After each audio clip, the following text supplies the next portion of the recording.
Ассаламу алейкум достор. Күлкім келіп атат, дагы эле күлкім келіп атат.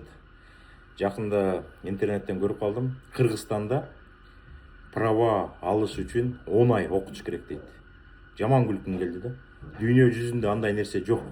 Америкада жана өзүңөр элестеткиле, трак 25 метровый 40 тонниктерди айдаш үчүн СДЛ правасын ашып кетсе максимум 2 жума окуп туруп алышат да. 2 жума окуп, pre-trip inspection тапшырып, жолго чыгып road тест деп коет, аны тапшырып 2 жумада алат.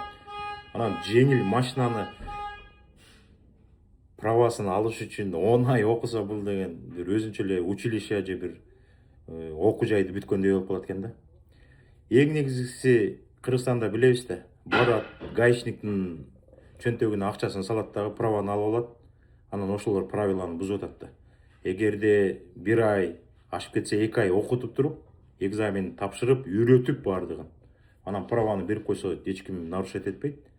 Эч ким правиланы билбейт да. Анткени деген акчасын берди, сатып алды, жолго чыгып атат, анан аварияларды кылып атат. Муякта деген тракты 25 метровый 40 тонниктерди айдап алып канча деген мекендештер, 10 миң деген, 20 миң деген, 30 миң деген мекендештер иштеп жүрөт. Американын полностью башынан аягына чейин кыдырып жүрөт. Калифорниядан баштап Мэйнге чейин барат. Күнүгө элестеткиле, күнүгө 1000 майл.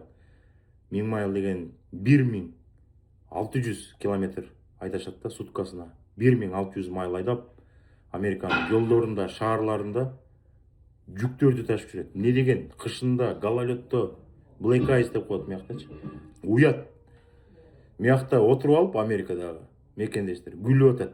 Дүйнө жүзү күлүп атат да. 10 ай окутуш. Не деген жеңил машинаны 10 ай окутуш. Жеңил машинаны муяктан деген көп эле адамдар жана досавка окшогон жерге барып, бир эле күн отуруп коет, видеосун көрөт, правилаларына даярданып, экзамен тапшырып, анан барып эле экзамен тапшырып алып коет. Самый главный, эң негизгиси, правиланы жакшы билиш керек, машина айдаганды билиш керек. Аны аюуларды эле велосипед деп атпайбы, мотоцикл деп атпайбы. Же ошо аюуларды бир 10 ай окутуп, анан эметип атып, аюуларды жакшыраак үйрөтсөң, 1 жумада эле мотоцикл тээп кетет. 10 ай деген уят нерсе. Эптеп кылар иш жок эле адамдарды, элдерди кыйнай бересиңерби?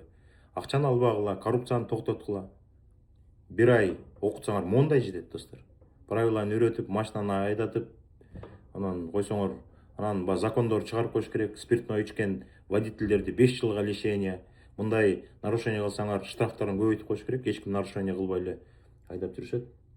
Ай, ах, чиркин жашоо дейбиз да. Кийинки эфирден жолукча сак саламатта калыңыздар. Дагы эле күлкүм келип атат. 10 ай, аюуларды эле 1 жумада үйрөнөт, анан 10 айда программисттин окуусунда 10 ай окубайт.